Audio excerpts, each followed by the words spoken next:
สวั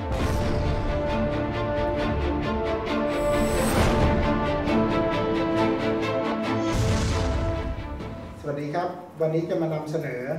วิธีการทดสอบรั่วของบรรจุภัณฑ์ที่เป็นลักษณะ flexible packaging อย่างเช่นซองอาหารซองขนมหรือซองบรรจุยาโดยวัตถุประสงค์เราต้องการที่จะดูว่ามีรอยรั่วตามมดบนพื้นผิวบรรจุภัณฑ์หรือไม่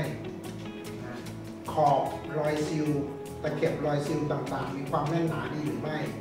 ซีลสนิทไม่มีการรั่วณจุดใดจุดหนึ่งโดยวิธีการทดสอบนี้จะเรียกว่า vacuum retest เป็นการทดสอบโดยให้ตัวอย่าง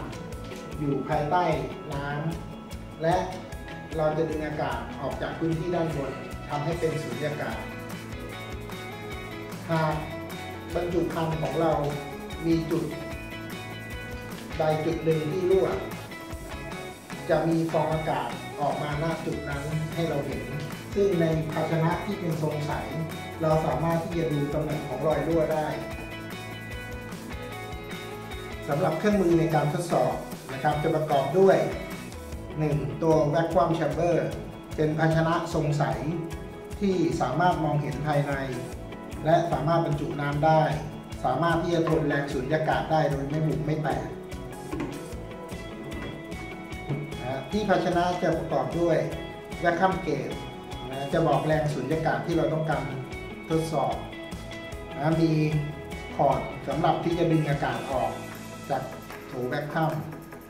แล้วจะมี release valve ที่จะปล่อยอากาศเข้าหลังจากที่เราเสร็จการทดสอบแล้วนะครับส่วนด้านข้างจะเป็น vacuum pump นะครับก็มีหลายรุ่นนะครับแล้วแต่แรงแวคที่ต้องการ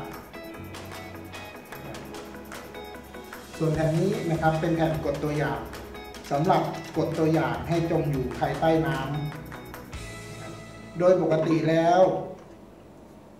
ตัวอย่างควรจะจมอยู่ภายใต้น้ำประมาณ25มิลลิเมตรเรามาดูการทดสอบกันสำหรับขั้นตอนการทดสอบวันนี้เรามีตัวอย่างบรรจุภัณฑ์2แบบคือแบบที่ไม่รั่วและแบบที่รั่วโดยแบบที่รั่วเราทำเครื่องหมายที่เป็นรูวงกลมไว้ในเริ่มแรกเราจะทดสอบแบบที่ไม่รั่วก่อนโดยวิธีการทดสอบขั้นแรกเราจะใส่ตัวอย่างลงไปภายใต้น้ำและใช้แผ่นกดตัวอย่างกดตัวอย่างให้จมอยู่ภายใต้น้ำโดยใส่แผ่นกดลงเข้าที่เขี้ยวล็อกและหมุน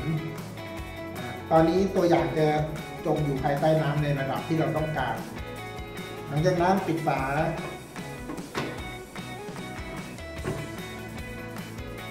เปิดแวคคัมปั๊ม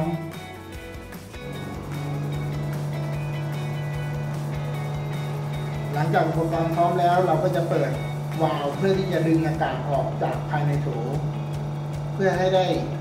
ค่าสุญญากาศตามที่ต้องการทดสอบ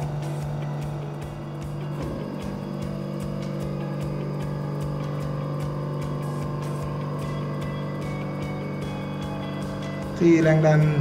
400 mmHg 500มิลลิเมตรประหลอด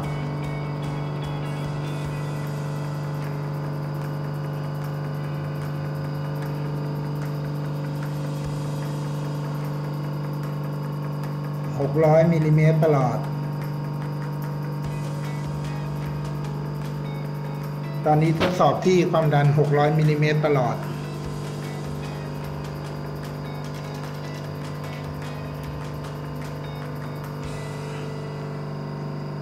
สังเกตถุงที่ไม่มีรอยรั่วจะไม่มีฟองอากาศผุดขึ้นมาจากขอบถุงหรือผนังของถุง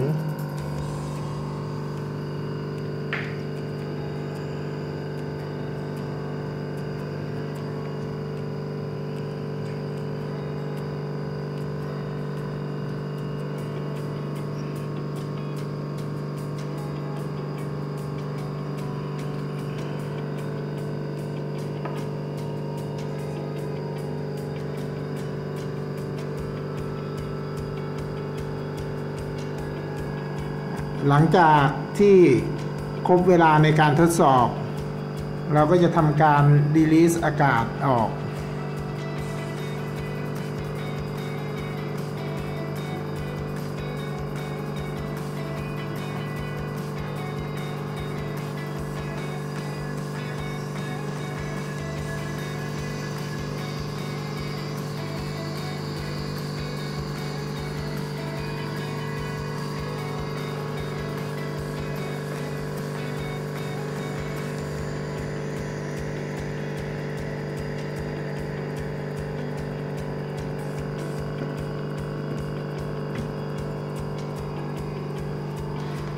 หลังจากนั้นเราจะนำตัวอย่างออกจากโถทดสอบหลังจากทดสอบเสร็จเรียบร้อยเราสามารถที่จะดึงตัวอย่างออกจากโถกดแผ่นดันตัวอย่างโดยหมุนแผ่นดันตัวอย่างมาให้ตรงกับเขี้ยวล็อกและนำแผ่นดันตัวอย่างออก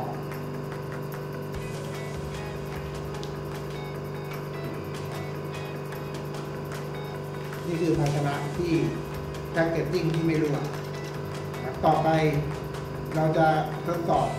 กับแพ็กเกจจิ้งที่เราทำรอยรั่วไว้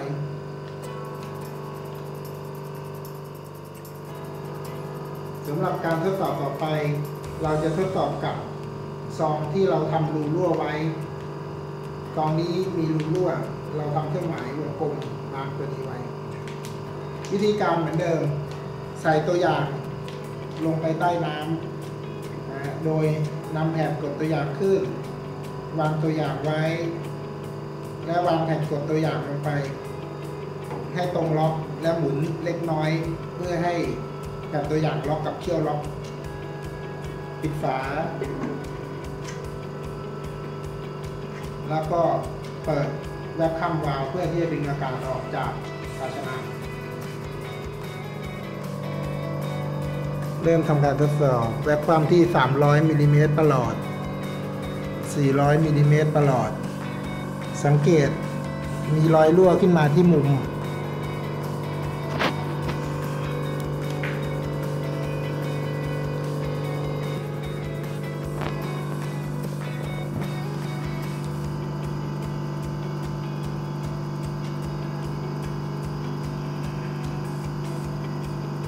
สังเกตรอยฟองอากาศที่รั่ว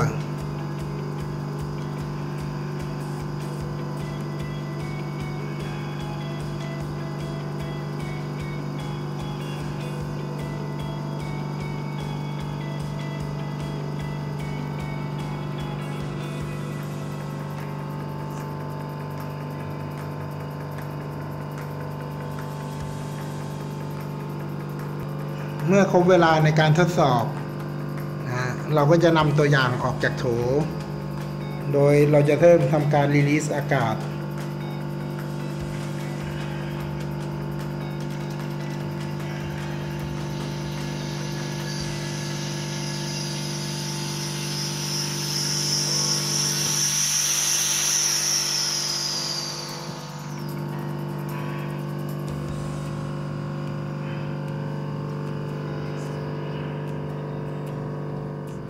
หลังจากการทดสอบเสร็จสิ้นเรานำตัวอย่างออก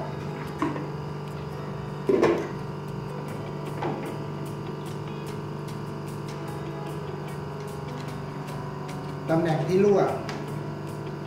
ดึงมาคือตำแหน่งนี้เราสามารถที่จะใช้ปากกามาร์กตำแหน่งที่รั่วไว้ได้ก่อน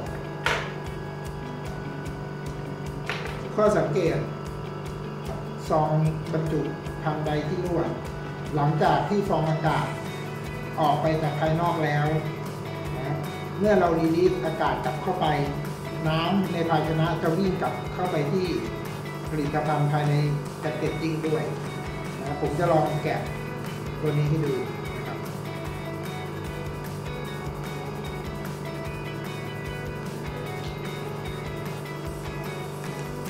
จะมีน้ำอยู่ในแพ็กเกจจิ้ง